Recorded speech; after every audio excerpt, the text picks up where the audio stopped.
Okay, so let's take a look at the order tracker in Appsheet. So first thing, make sure to add new database. So now here you have to rename the database as well as add new table. Considering this is order tracker, I'll be naming this as mydb and then create new table, and here I'll be renaming this table as well as order table.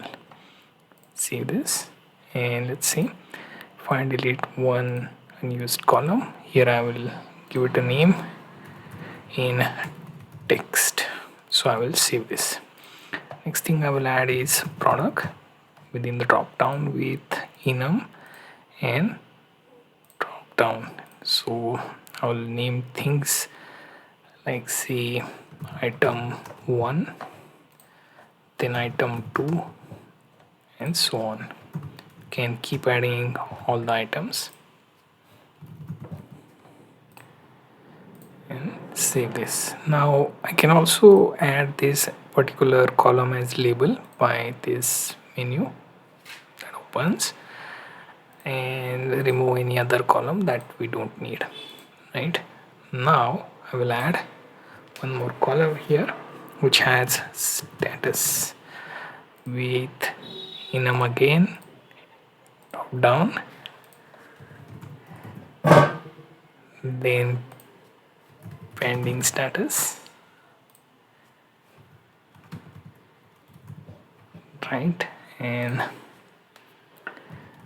one more thing, I will add this particular option. So we have like 4 options. I will save this, and we have name, product, status, then more details on the order. So there is particular column for email, right? We can use that. Then there is also for phone, or you can go with more generalized text, but it won't accept the specific format and free flow would be there. So I will just go with phone. Save this. Then finally, if you want to add, you can add notes for anything that is missing within this particular table. I can also remove any unused tables. So now database only has 1, right? Now we'll go back here. You can see I will create this app using the database called mydb. Click create app, start with existing data. Now here I will use order tracker, then I will use category, inventory management, or you can even go for other. Choose your data. Now choose from Appsheet database. As you can see, it has one table that we just created here.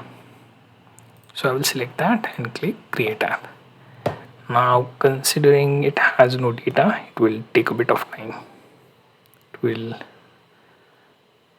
take longer to even finish the process, but once done it will look like this, and it will try and sync it. We will have to do 2 things. One, we have to go to views, change this to table form, scroll here, we can remove the sorting that happens, then save this.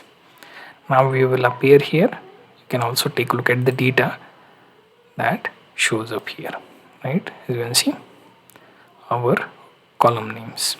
Now go back to views, and now I will open this in desktop view where you can see this whole system like this, and in order app I will click add.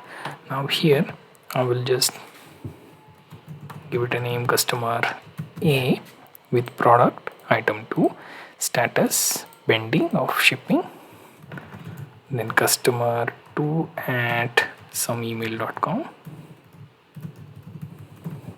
right? Then phone,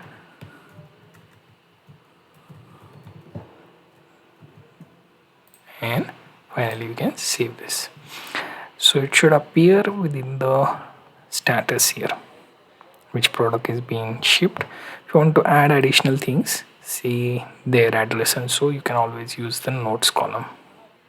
Right, you can go to edit, there is notes here, you can add address.